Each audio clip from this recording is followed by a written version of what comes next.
Hello बच्चों, कैसे हो? बढ़िया। आप बढ़िया तो मैं भी बढ़िया। तो देखो बच्चों, आज हमें क्या पढ़ाई करनी है। आज है हमारे पास क्लास 11th का यूनिट नंबर 9 का वीडियो नंबर 2।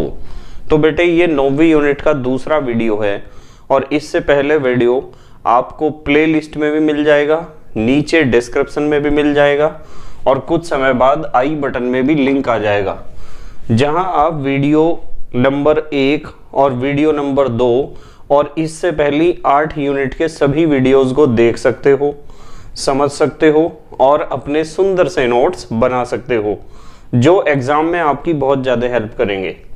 इसी के साथ साथ आपको नीचे डिस्क्रिप्शन में पीडीएफ नोट्स का टेलीग्राम लिंक भी मिल जाएगा और आप टेलीग्राम पर भी सर्च कर सकते हो KMD सहारनपुर। तो देखते हैं आज का हमारा टारगेट क्या है।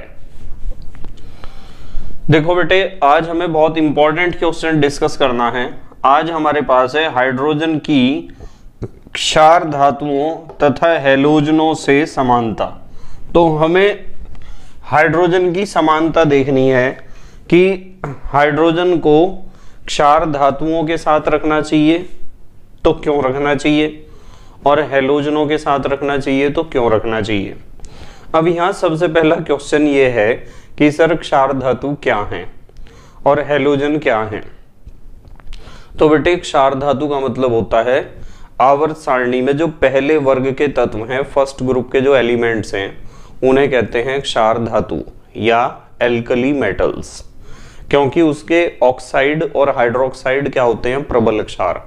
तो फर्स्ट ग्रुप के एलिमेंट्स जितने भी हैं उन्हें तो कहते हैं क्षार धातु, जैसे Li, Na, K, Rb, Cs, Fr, ये सारे फर्स्ट ग्रुप के एलिमेंट हैं, इन्हें हम क्षार धातु कहते हैं। और हैलोजन किसे कहते हैं, ग्रुप नंबर 17 के जितने भी एलिमेंट हैं, 17वें वर्ग के जितने भी तत्व हैं उन्हें कहते हैं हैलोजन्स, जैसे FCl, Br, I। तो हाइड्रोजन पहले वर्ग की क्षार धातुओं से क्या समानता दिखाता है, जिसके कारण हम कहते हैं कि हाइड्रोजन को पहले वर्ग में रखना चाहिए। और हाइड्रोजन 17वें वर्ग के हैलोजनों से क्या गुणों में समानता दिखाता है, जिसके कारण वैज्ञानिकों का मानना है कि इसे 17वें ग्रुप में अर्थात हैलोजन्स के साथ रखना चाहिए। इन दोनों बातों के बारे में डिस्कस करेंगे, ठीक है। तो आप जल्दी से अपनी नोटबुक में हेडिंग लिख लो और इम्पॉर्टेंट जरूर लिख लेना। एक हेडिंग लिखो जो मैं बोलता हूं, हेडिंग लिखो हाइड्रोजन की क्षार धातुओं से समानता। यहां हेडिंग लिखो हाइड्रोजन की क्षार धातुओं से समानता, कि हाइड्रोजन के कौन से गुण हैं जो क्षार धातुओं के समान हैं। हाइड्रोजन की क्षार धातुओं से समानता जो किसके समान है, क्षार धातुओं के समान है। देखो क्षार धातु कौन सी हैं, मैं यहां ब्रैकेट में लिख देता हूं Li, Na, K, Rb, Cs, Fr, ये सब हैं क्षार धातुएं, यानी प्रथम वर्ग के तत्व। आप जब क्षार धातुओं शब्द का प्रयोग करते हो तो समझ जाना चाहिए कि फर्स्ट ग्रुप के एलिमेंट्स के बारे में आप बात कर रहे हो, ठीक है। तो हाइड्रोजन को पहले वर्ग में क्यों रखना चाहिए, क्योंकि हाइड्रोजन क्षार धातुओं से निम्नलिखित समानताएं दिखाता है। कौन कौन सी अब हम डिस्कस करेंगे, कौन कौन सी समानताएं दिखाता है। नंबर 1 इलेक्ट्रॉनिक विन्यास। तो नंबर 1 हेडिंग बनाएंगे हम इलेक्ट्रॉनिक विन्यास। चलो इलेक्ट्रॉनिक विन्यास की बात कर रहे हैं। अब यदि आप इलेक्ट्रॉनिक विन्यास की बात करोगे तो जितनी भी क्षार धातुएं हैं, यानी जितने भी फर्स्ट ग्रुप के एलिमेंट्स हैं, उन सब की बाहरी कक्षा में कितने इलेक्ट्रॉन हैं, 1 इलेक्ट्रॉन है, जब भी तो उन्हें फर्स्ट ग्रुप में रख रखा है। और बेटे हाइड्रोजन की बाहरी कक्षा में भी तो 1 ही इलेक्ट्रॉन है। तो मैं यहां लिखूंगा क्षार धातुओं के समान, क्षार धातुओं के समान क्षार धातुओं के समान हाइड्रोजन की बाहरी कक्षा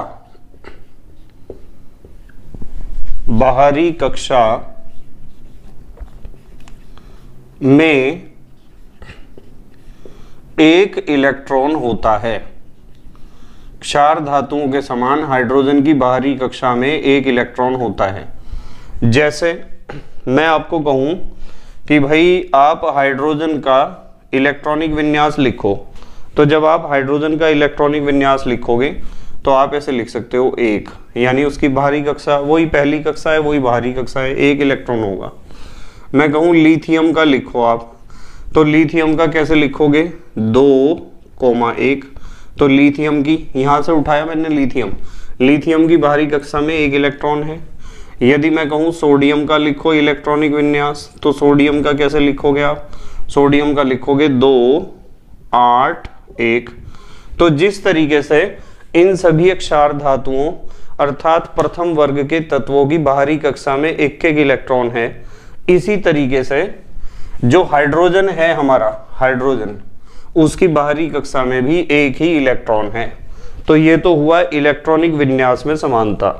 आप यहां लिख सकते हो, क्या लिख सकते हो, लिख सकते हो कि Ne यानी बाहरी कक्षा में इलेक्ट्रॉन कितना है, एक है। या फिर आप इसे ऐसे भी लिख सकते हो NS1। यदि आप इनका इलेक्ट्रॉनिक विन्यास लिखोगे ना 1s2 2s2 में, तो आएगा 1s2 2s1, यानी बाहरी कक्षा के s उपकोष में एक इलेक्ट्रॉन है। इसका लिखोगे तो इसमें क्या आएगा, इसमें आएगा 3s1 लास्ट में।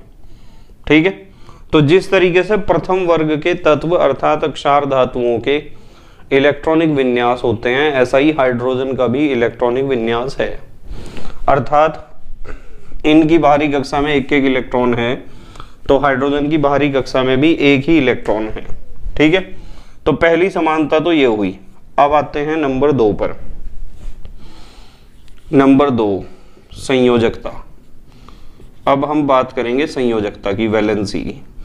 अब मुझे यूं बताओ कि जितनी भी क्षार धातुएं हैं उनकी बाहरी कक्षा में कितने इलेक्ट्रॉन हैं। आप कहोगे कि सर अभी तो बताया, क्षार धातुओं की बाहरी कक्षा में एक इलेक्ट्रॉन है, और जब क्षार धातुओं की बाहरी कक्षा में एक इलेक्ट्रॉन है तो 8 करने के लिए मैं क्या करेंगे बताओ, क्या मैं 7 इलेक्ट्रॉन ग्रहण करेंगे या अपने एक इलेक्ट्रॉन को त्याग देंगे।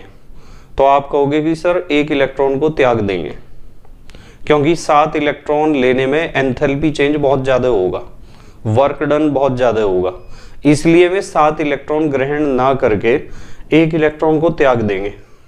और इसलिए मैं कहूंगा कि उनकी संयोजकता कितनी होगी, 1। तो क्षार धातुओं की संयोजकता कितनी होती है, 1 होती है, क्योंकि उनकी बाहरी कक्षा में एक इलेक्ट्रॉन है। इसी तरीके से मैं हाइड्रोजन की बात करूं तो हाइड्रोजन की बाहरी कक्षा में कितने इलेक्ट्रॉन हैं। आप कहोगे कि सर हाइड्रोजन के पास तो एक ही कक्षा है और उस एक कक्षा में एक ही इलेक्ट्रॉन है, तो हाइड्रोजन की बाहरी कक्षा में एक इलेक्ट्रॉन है तो उसकी संयोजकता भी तो 1 होगी। तो यहां हमने हेडिंग लिखा है संयोजकता। तो संयोजकताओं में मैं लिखूंगा इसमें कि क्षार धातुओं के समान, क्षार धातुओं के समान 1।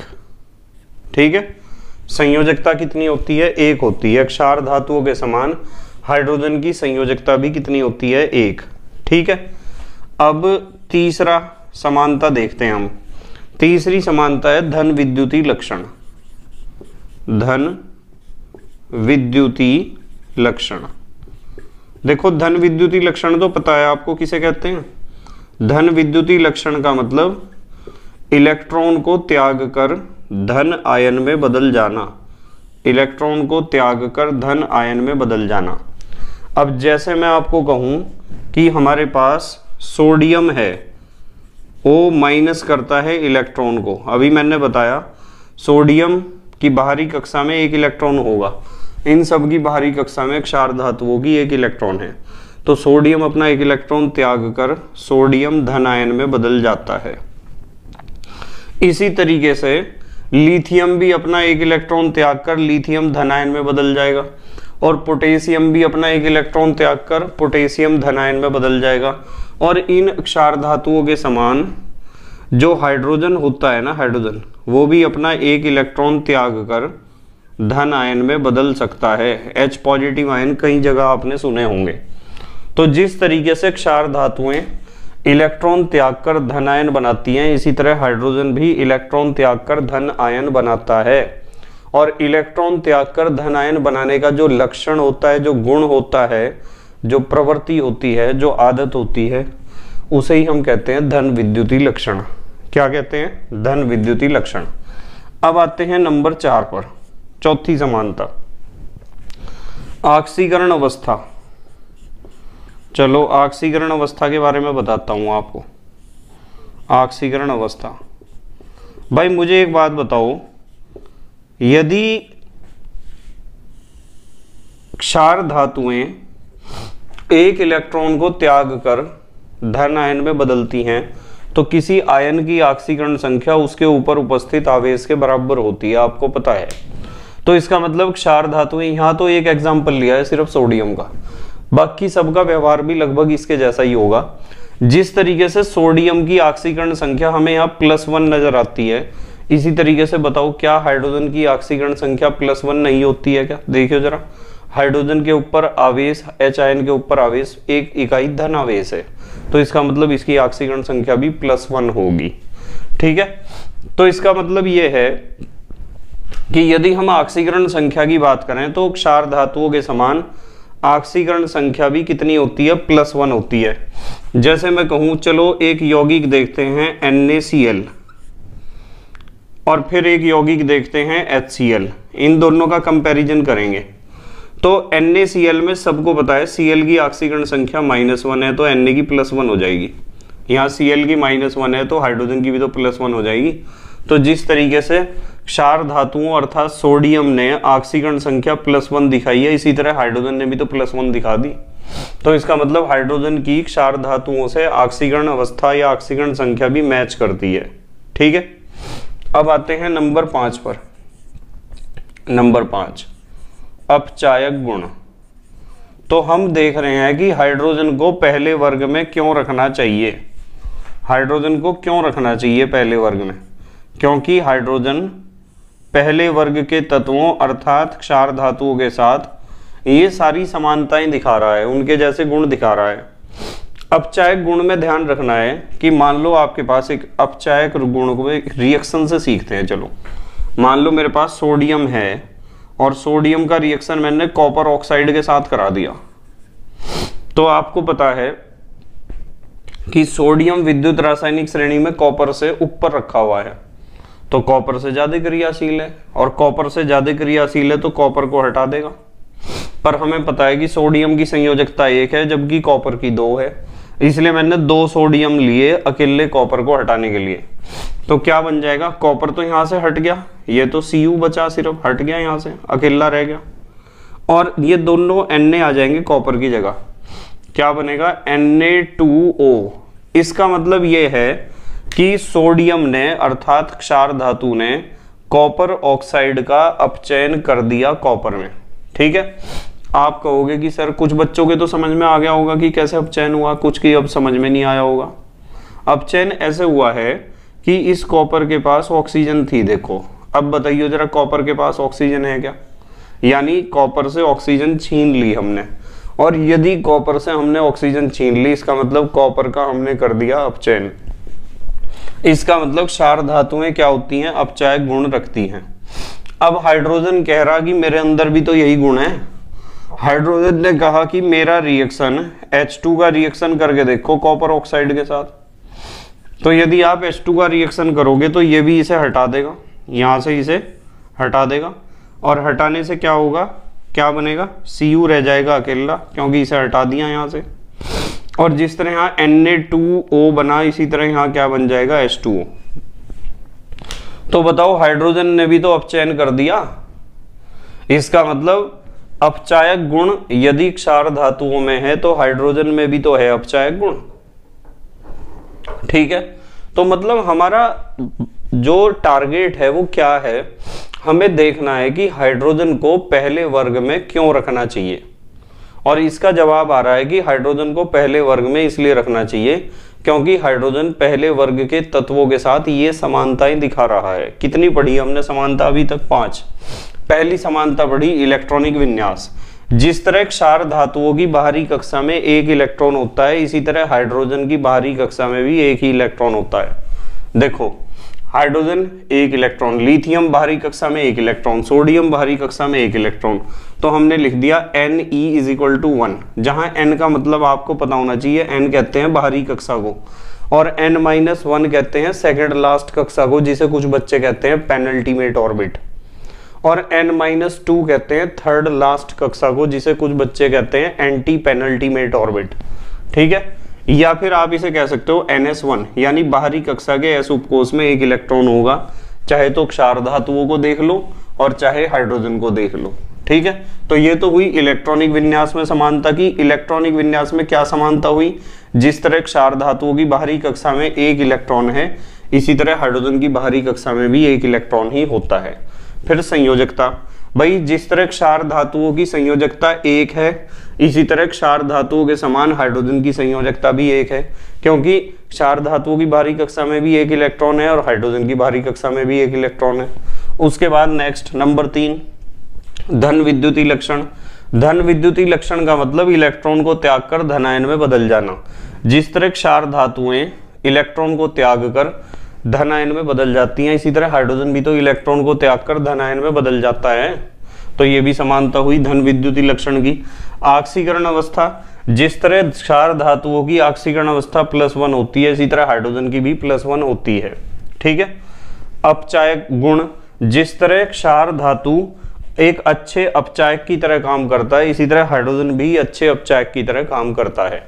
तो कितनी समानता हुई? 5। अब आगे की समानता हम पढ़ेंगे, जल्दी से पॉज करके लिख लो या फिर स्क्रीनशॉट लो, फिर अगली बात करेंगे हम। लिख लिया बेटे? ठीक है। तो हमने अभी तक पढ़ी 5 समानताएं कि हाइड्रोजन क्षार धातुओं के समान क्या क्या गुण प्रदर्शित करता है। कौन कौन से हाइड्रोजन के गुण ऐसे हैं जो वैज्ञानिकों को मजबूर करते हैं कि हाइड्रोजन को पहले वर्ग में अर्थात क्षार धातुओं के साथ ही रखना चाहिए। कितने गुण पढ़े हमने? 5, या यूं कह दो कितनी समानताएं पढ़ी? 5 समानताएं पढ़ी। अब हम बात करेंगे नंबर 6 की। नंबर 6, छठी जो समानता हमें पढ़नी है वो है अधातुओं से क्रिया।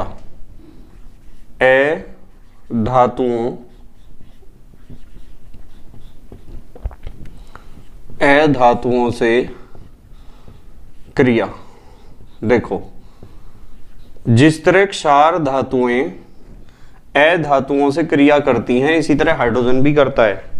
जैसे मैं कहूं आपको कि क्षार धातु ने सोडियम ने ऑक्सीजन से क्रिया करके Na2O बना लिया, ये तो है क्षार धातु। ऑक्सीजन तो अधातु है, तो अधातु से क्रिया करी, तो अधातु से क्रिया करके सोडियम ऑक्साइड बना लिया। तो मैं यहां लिख सकता हूं, यदि सोडियम ने सोडियम ऑक्साइड बना लिया ना, तो हाइड्रोजन भी चैन से नहीं बैठेगा। हाइड्रोजन कहेगा कि मैं भी तो बना सकता हूं ऑक्सीजन से क्रिया करके हाइड्रोजन का ऑक्साइड। तो आपने सोडियम का ऑक्साइड बना के दिखाया, तो मैंने हाइड्रोजन का ऑक्साइड बना के दिखा दिया, यानी जल, हाइड्रोजन ऑक्साइड कह दो या जल कह दो।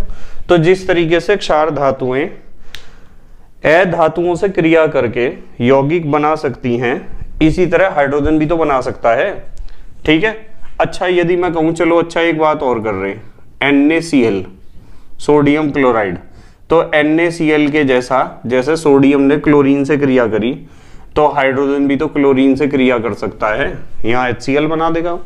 तो जिस तरीके से क्षार धातुएं अधातुओं से क्रिया करके यौगिकों का निर्माण करती हैं, इसी तरीके से हाइड्रोजन भी अधातुओं से क्रिया करके यौगिकों का निर्माण कर सकता है या करता है, कोई दिक्कत नहीं है। तो ये हुई हमारी छठी समानता। ठीक है। अब 7वीं समानता देखते हैं। 7वीं समानता है विद्युत अपघटन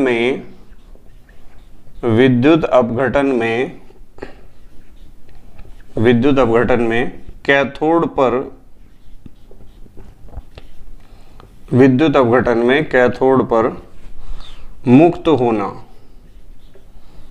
देखो, विद्युत अपघटन में कैथोड पर मुक्त होना, ये जो क्षार धातुएं होती हैं ना, ये विद्युत अपघटन की क्रिया में कैथोड पर मुक्त होती हैं। तो इसी तरीके से फिर हाइड्रोजन भी करके दिखाएगा।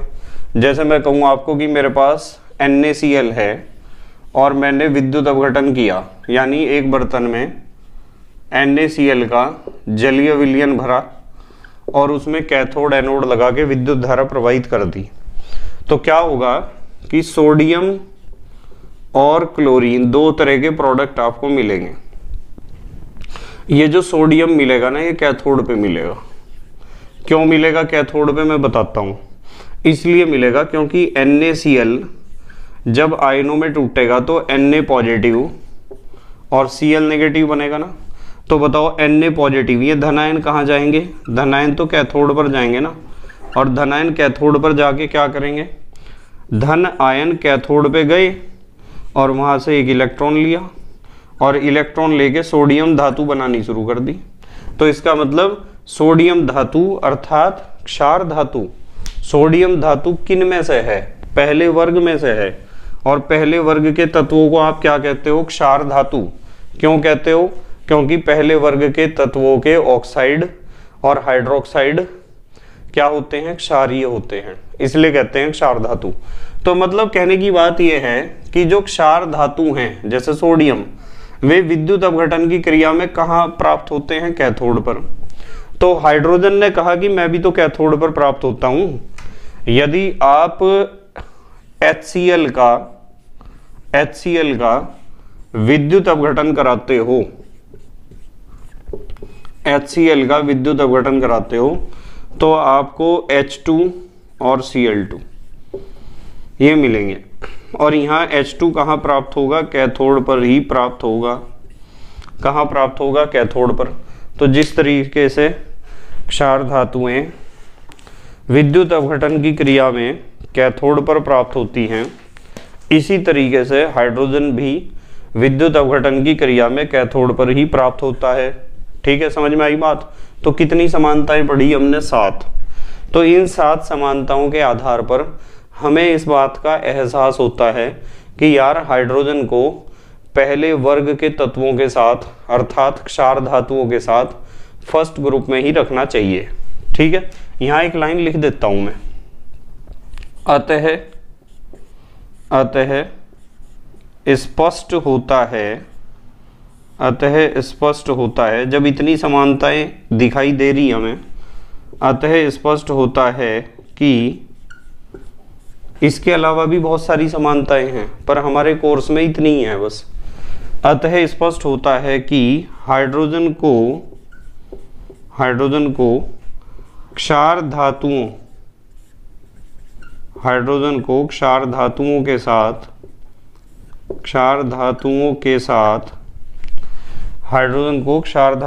साथ फर्स्ट ग्रुप यानी आवर्त सारणी के पहले वर्ग में ही रखना चाहिए, यानी हाइड्रोजन को फर्स्ट ग्रुप में रखना चाहिए। पर क्या ये बात बिल्कुल सही है? नहीं। अभी हैलोजनों के साथ हाइड्रोजन की समानता देखेंगे हम क्या है, और हैलोजनों के साथ भी ये इतनी समानता दिखाएगा कि आप कहोगे कि यार हैलोजनों के साथ 17वें ग्रुप में रखना चाहिए इसे। जल्दी से पोज करके लिखो, फिर देखते हैं हैलोजनों से समानता क्या क्या है। पोज करके लिखो बेटे, लिख लिया? ठीक है, तो ये हमने कुल मिला के 7 समानताएं पढ़ी, और हाइड्रोजन ये 7 समानताएं दिखाता है क्षार धातुओं के साथ, यानी फर्स्ट ग्रुप के एलिमेंट्स के साथ। अब हम देखेंगे हाइड्रोजन की हैलोजनों से समानता या हैलोजन तत्वों से समानता। आप हेडिंग लिख लो, आप हेडिंग लिखो, एक हेडिंग बनाओ, हाइड्रोजन की हैलोजन हैलोजन को X से लिखते हैं, तत्वों से समानता, कि हाइड्रोजन इन हैलोजन तत्वों से क्या क्या समानता दिखाता है, इसके बारे में बात करेंगे। चलो, हाइड्रोजन की हैलोजन तत्वों से समानता। सबसे पहली बात कि हैलोजन तत्व X से प्रदर्शित किए जाते हैं, जैसे FCl Bri, इन्हें ध्यान रखना है। और यह है ग्रुप नंबर 17, 17वां ग्रुप है आवर्त सारणी में, दीर्घाकार में। तो हैलोजनों से क्या क्या समानता दिखाता है? नंबर 1, पहली समानता इलेक्ट्रॉनिक विन्यास। इलेक्ट्रॉनिक विन्यास, देखो मैं बताता हूं इलेक्ट्रॉनिक विन्यास में क्या समानता है। समानता ये है कि हैलोजन 17वें वर्ग के हैं, इनकी बाहरी कक्षा में कितने इलेक्ट्रॉन हैं? 7। तो बाहरी कक्षा को पूरा भरने के लिए कितने इलेक्ट्रॉनों की कमी है? 1 इलेक्ट्रॉन की कमी है। हाइड्रोजन, इसके पास एक ही कक्षा है, उसे ही पहली कक्षा कह दो, उसे ही बाहरी कक्षा कह दो। तो हाइड्रोजन की बाहरी कक्षा में कितने इलेक्ट्रॉन हैं? 1। और पहली कक्षा में अधिकतम कितने इलेक्ट्रॉन आ सकते हैं? 2। तो बाहरी कक्षा को संतृप्त करने के लिए कितने इलेक्ट्रॉनों की कमी है? 1 इलेक्ट्रॉन की कमी है। तो जिस तरीके से हैलोजनों की बाहरी कक्षा को संतृप्त करने के लिए 1 इलेक्ट्रॉन की कमी रहती है, इसी तरीके से हाइड्रोजन भी बाहरी कक्षा को संतृप्त करने के लिए हाइड्रोजन की भी 1 इलेक्ट्रॉन की ही कमी रहती है। ठीक है, तो हम इस बात को कैसे लिख सकते हैं? ठीक है, हम यहां लिख सकते हैं कि हैलोजनों के समान, X माने क्या होता है? हैलोजन। हैलोजनों के समान बाहरी कक्षा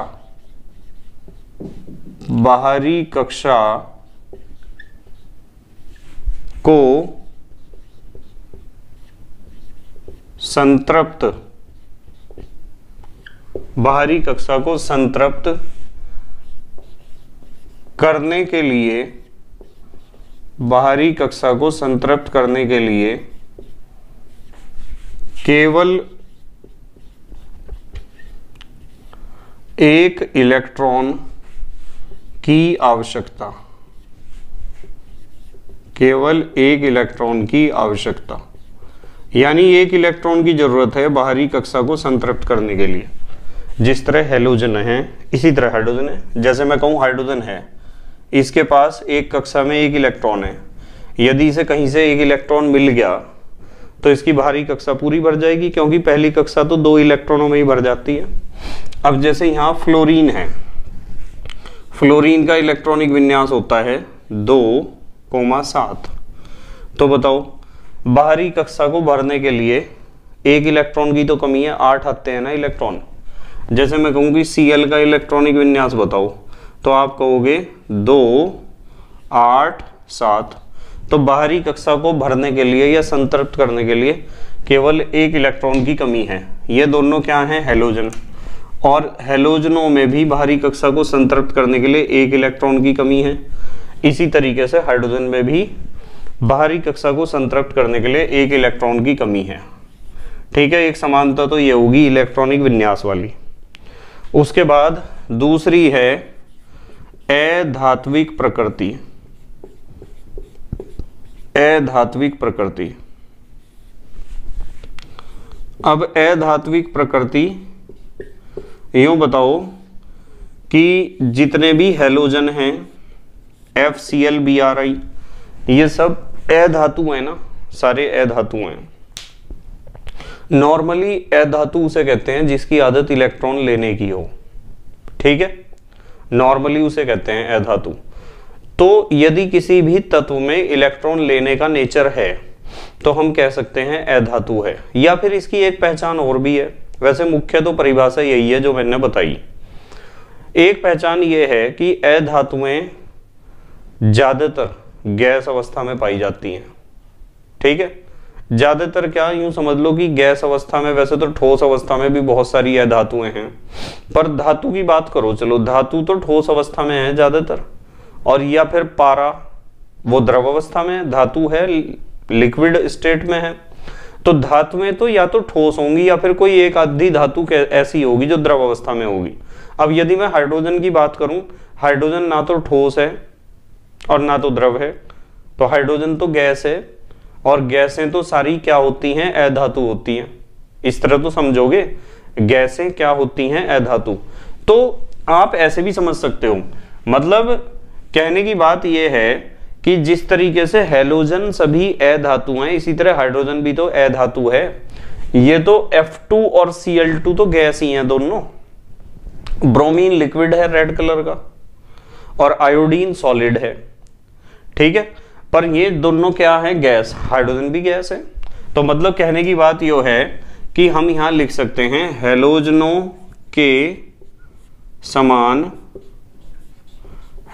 के समान हाइड्रोजन भी क्या है, अधातु है। अब आप कहोगे कि सर हाइड्रोजन अधातु है, और आपने बताया कि अधातुओं का मुख्य लक्षण होता है इलेक्ट्रॉन ग्रहण करने का, तो क्या हाइड्रोजन भी इलेक्ट्रॉन ग्रहण कर सकता है? तो मैं कहूंगा हाँ, बिल्कुल कर सकता है। हाइड्रोजन इलेक्ट्रॉन को दे भी सकता है और ग्रहण भी कर सकता है। हाइड्रोजन यदि इलेक्ट्रॉन को ग्रहण करेगा तो उसके ऊपर आ जाएगा ऋणावेश, H नेगेटिव आयन बनेगा, ठीक है। जिस तरह इसका F नेगेटिव, इसका Cl नेगेटिव, इसका Br नेगेटिव आयन बनते हैं ना, इसी तरीके से H नेगेटिव आयन भी बनता है, H के ऊपर माइनस आवेश, एक इकाई ऋणावेश, ठीक है।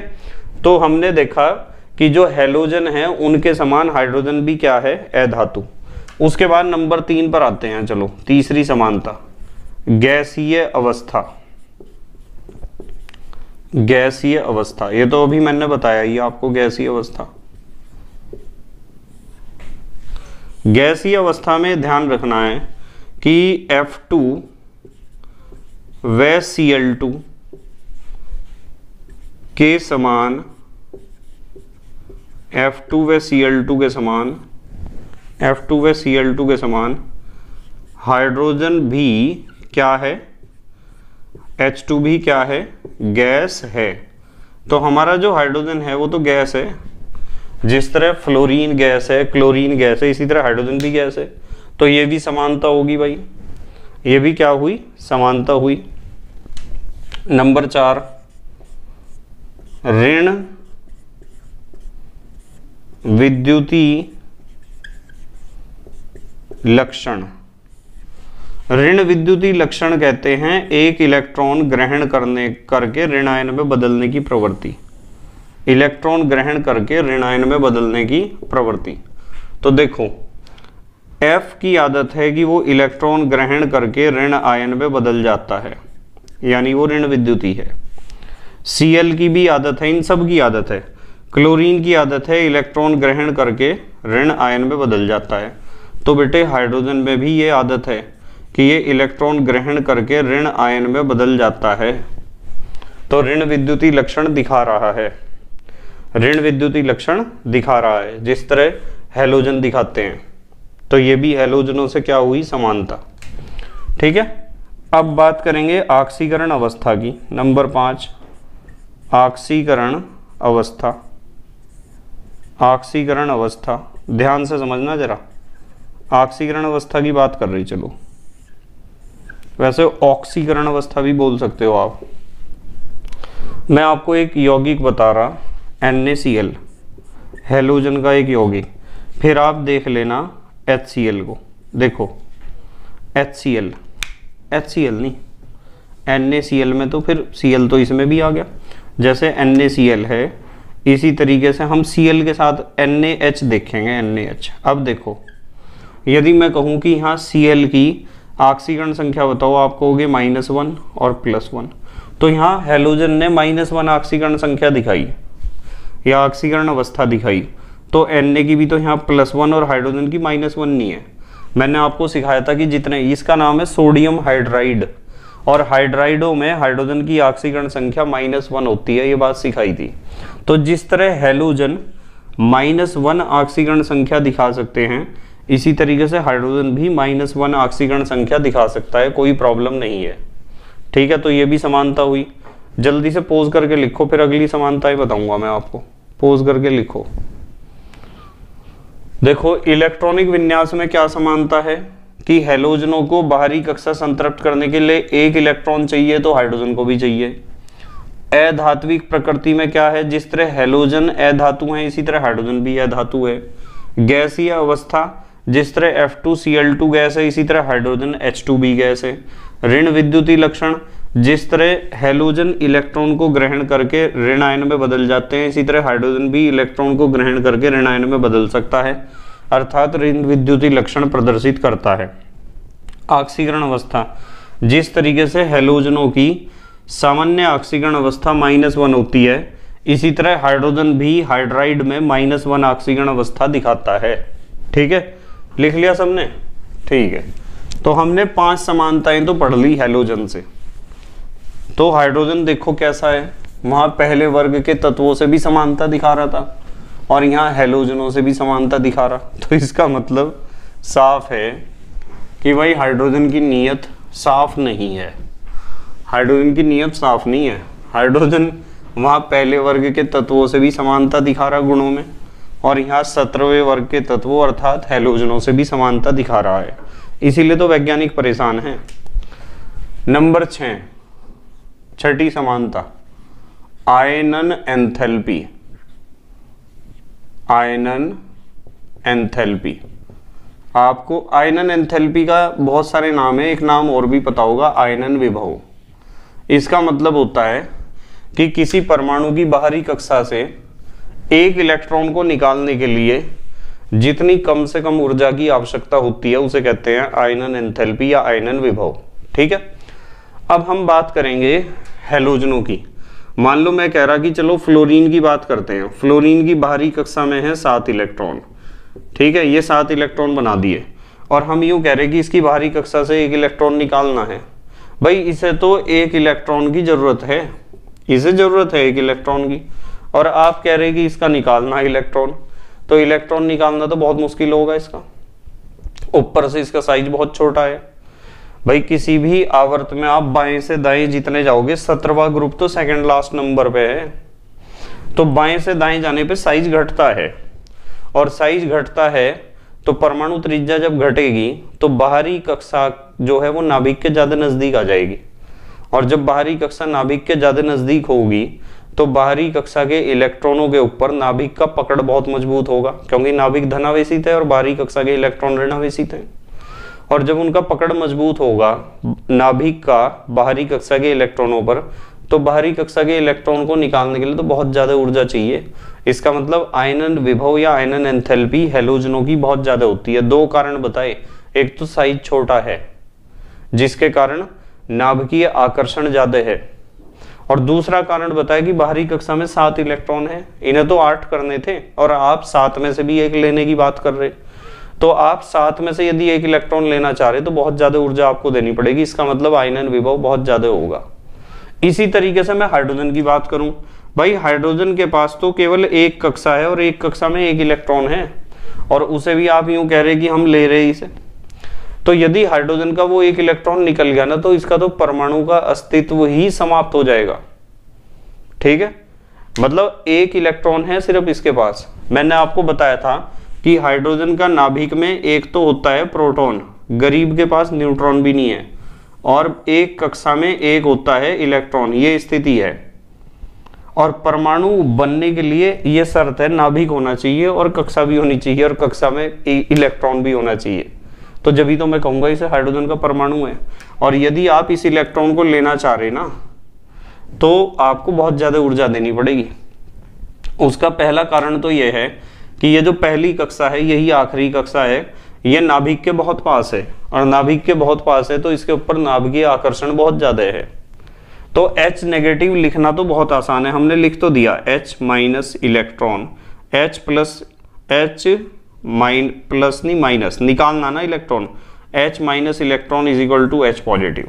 ये H पॉजिटिव लिखना तो बहुत आसान है पर H पॉजिटिव बनना बहुत मुश्किल है। ठीक है, H पॉजिटिव बनना बहुत मुश्किल है, समझ में आ रही ना बात। तो इससे एक बात पता चली हमें यूं पता चला कि जिस तरीके से हैलोजनों का आयनन एंथैल्पी अधिक है, इसी तरीके से हाइड्रोजन का आयनन एंथैल्पी या आयनन ऊर्जा या आयनन विभव भी बहुत अधिक है। तो आप यहां लिख सकते हो हैलोजनों के समान अधिक, तो यहां लिख दूं हैलोजनों के समान या हैलोजनों की तरह है या हैलोजनों की भांति अधिक। आयनन एंथैल्पी हाइड्रोजन का ज्यादा होता है जिस तरह हैलोजनों का होता है, तो ये भी एक समानता हुई। ठीक है। नंबर 7, सातवां हमें समानता देखना है धातु व अधातुओं, धातु व अधातुओं से क्रिया।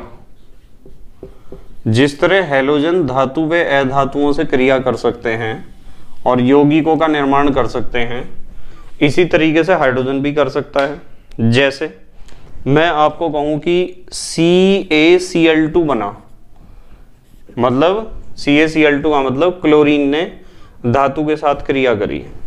चलो एरो नहीं लगाता यहां, क्लोरीन ने धातु के साथ क्रिया करी, तो इसी तरीके से जब क्लोरीन क्रिया कर सकता है ना कैल्शियम धातु के साथ, तो हाइड्रोजन भी कर सकता है। इसने कहा कि देखो मैंने भी बना लिया आपके जैसा ही होगी, CaCl2 बना तो CaH2 भी तो बनता है। ठीक है।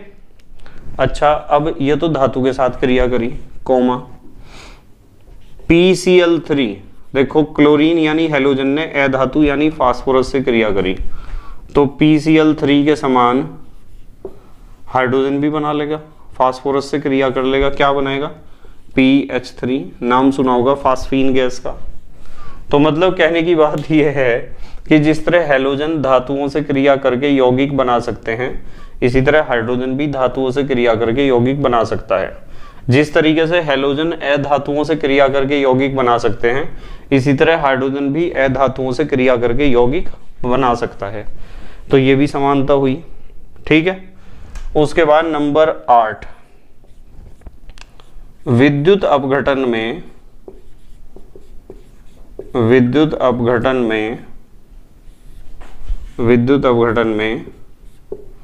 एनोड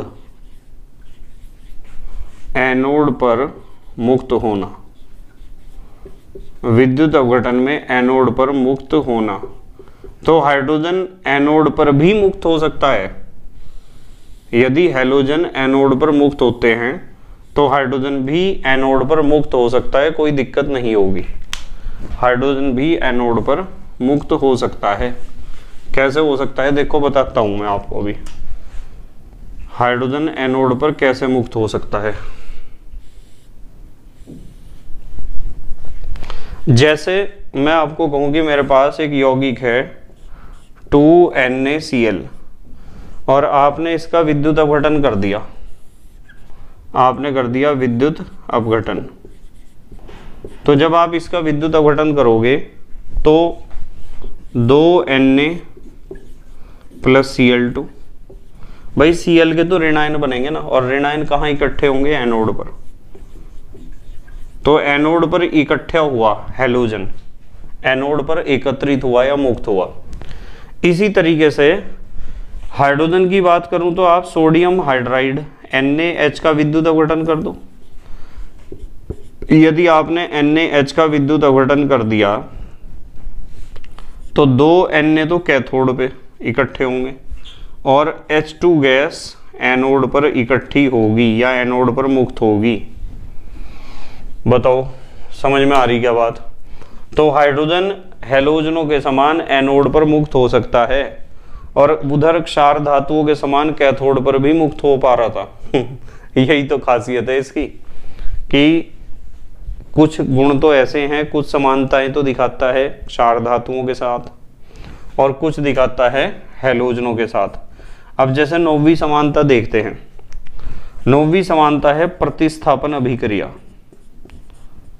प्रतिस्थापन कहते हैं हटाने को, प्रतिस्थापन अभिक्रिया। देखो जैसे हैलोजन दिखाते हैं ना प्रतिस्थापन अभिक्रिया, जैसे मैं कहूं कि मेरे पास CH4 है मीथेन और इसके ऊपर मैंने क्लोरीन का रिएक्शन करा दिया, तो क्या होगा, क्लोरीन यहाँ से हाइड्रोजन को हटा देगा। 4 में से 1 हाइड्रोजन हटाया, 3 बचे। वो जो हाइड्रोजन हटाया उसकी जगह अपने आप ले ली। अब यहाँ से जो हाइड्रोजन बेघर हुआ जिसे हटाया था वो H, और यहाँ से एक क्लोरीन बचा है, वो हटाया हुआ हाइड्रोजन और बचा हुआ क्लोरीन, HCl बनाएंगे। तो इसी तरीके से हाइड्रोजन CH3Cl ले लो आप, इसे ही ले लिया मैंने मान लो, और इसका रिएक्शन आप हाइड्रोजन से करा दो 2H से, नवजात हाइड्रोजन से। तो हाइड्रोजन 2 हाइड्रोजन है ना, इनमें से एक इसे Cl को हटा देगा यहाँ से, और क्या बन जाएगा CH4 प्लस ये Cl हटा हुआ और इनमें से बचा हुआ H, HCl। तो हाइड्रोजन ने कहा कि देखो मैंने भी आपके जैसी रिएक्शन दिखा दी। तो जिस तरह हैलोजन प्रतिस्थापन अभिक्रिया दिखाते हैं, इसी तरीके से हाइड्रोजन भी प्रतिस्थापन अभिक्रिया दिखा सकता है, कोई दिक्कत नहीं है। यदि हैलोजनों ने हाइड्रोजन को हटाया ना, तो हाइड्रोजन यूँ कह रहा कि मैं आपको भी हटा दूंगा जिस तरह आपने मुझे हटाया। ठीक है, तो मतलब कहने की बात यह है, छठी समानता हमने पढ़ी आयनन एंथैल्पी। आयनन एंथैल्पी में बताया कि भाई हाइड्रोजन के बाहरी कक्षा में 1 इलेक्ट्रॉन है, वही पहली कक्षा है, उस इलेक्ट्रॉन को निकालने के लिए बहुत ज़्यादा ऊर्जा देनी पड़ेगी। और हैलोजनों की बाहरी कक्षा में 7 इलेक्ट्रॉन है, उन्हें 1 इलेक्ट्रॉन की जरूरत है, और आप यदि उनके बाहरी कक्षा से 1 इलेक्ट्रॉन निकालना चाहते हैं तो बहुत ज़्यादा ऊर्जा देनी पड़ेगी। तो जिस तरह हैलोजनों का आयनन एंथैल्पी ज़्यादा है, तो हैलोजनों के समान अधिक है हाइड्रोजन का आयनन एंथैल्पी भी। धातुओं व अधातुओं से क्रिया, जिस तरह हैलोजन धातुओं से क्रिया कर सकते हैं तो हाइड्रोजन भी धातु से क्रिया कर सकती है। हैलोजन अधातु से क्रिया करके यौगिक बना सकते हैं तो हाइड्रोजन भी अधातु से क्रिया करके उनके जैसे ही यौगिक बना सकती है।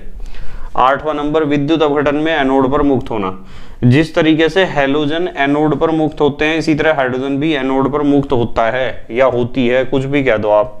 प्रतिस्थापन अभिक्रिया, जिस तरीके से हैलोजन हाइड्रोजन को प्रतिस्थापित कर सकते हैं, उसी तरीके से हाइड्रोजन भी हैलोजनों को प्रतिस्थापित कर सकती है। जल्दी से पोज करके लिखो, अगला गुण बताऊंगा, अगली समानता। लिख लिया बेटे? ठीक है। तो हमने ये कितने पढ़े समानता अभी तक हैलोजनों के साथ? 9 समानता पढ़ी ना। तो देखो, जब हम क्षार धातुओं के साथ समानता पढ़ रहे थे तो ऐसा लग रहा था कि यार क्षार धातुओं के साथ तो हाइड्रोजन बहुत ज्यादा समानताएं दिखाता है, तो हाइड्रोजन को तो पहले वर्ग में ही रखना चाहिए। अब पता चल रहा कि हाइड्रोजन हैलोजनों से तो कुछ ज्यादा ही समानता दिखा रहा, तो हाइड्रोजन को रखना चाहिए 17वें ग्रुप में। ठीक है, 10वीं समानता लिखो आप, परमाणुकता। परमाणुकता, तो मैं यहां लिखूंगा हैलोजनों के समान 2, परमाणुकता 2 है। जैसे अभी समझ में नहीं आया आपके, देखो हाइड्रोजन का एक अणु कैसे लिखोगे? H2, यानी एक अणु में 2 परमाणु हैं, ये है परमाणुकता 2 का मतलब। क्लोरीन का कैसे लिखोगे? Cl2। ब्रोमीन का कैसे लिखोगे? Br2। फ्लोरीन का कैसे लिखोगे? F2। तो इसका मतलब ये है कि जिस तरह हैलोजन के सभी अणु द्विपरमाणुक हैं, इसी तरह हाइड्रोजन का अणु भी द्विपरमाणुक है। ठीक है, तो अब एक बात समझ में आई, इन यदि हैलोजनों से समानताओं को देखें तो हमें पता चलता है कि हैलोजनों को ज्यादा समानता हैलोजनों के साथ दिखाता है, तो इसलिए इसे रखना चाहिए कौन से वर्ग में? 17वें वर्ग में हैलोजनों के साथ।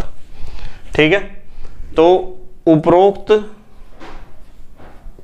पर अभी बात खत्म नहीं हुई। उपरोक्त गुणों के आधार पर, गुणों के आधार पर, उपरोक्त गुणों के आधार पर हाइड्रोजन को हैलोजनों के साथ, हाइड्रोजन को हैलोजनों के साथ ग्रुप 17 में रखना चाहिए। अब देखो, वहां जब हमने गुण पढ़े थे तो वहां लग रहा था कि पहले ग्रुप में रखना चाहिए क्षार धातुओं के साथ, और यहां लग रहा कि 17वें ग्रुप में रखना चाहिए हैलोजनों के साथ। तो जितने गुण हमने वहां क्षार धातुओं के समानता पढ़ी, केवल इतने ही थोड़ा ही और भी समानताएं हैं। यहाँ केवल इतनी नहीं है, और भी समानताएं हैं, पर ये समानताएं ऐसी जो आसानी से समझ में आ जाती हैं और हमारे सिलेबस में हैं। तो कुल मिला के कन्फ्यूजन तो है ही कि हाइड्रोजन को रखें तो कहाँ रखें, पहले वर्ग में रखें या 17वें वर्गों में हैलोजनों के साथ रखें, कहाँ रखें, प्रॉब्लम है ना। यहां लिखता हूं मैं नोट हेडिंग लिखता हूं, अतः हाइड्रोजन का आवर्त सारणी में स्थान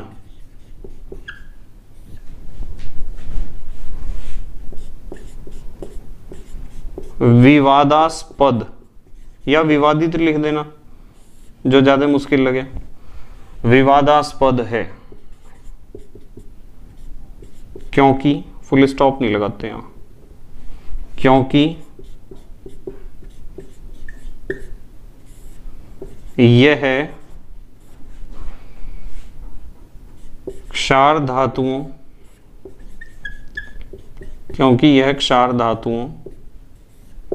व हैलोजनों,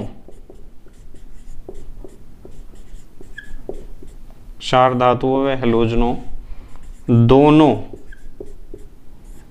से गुणों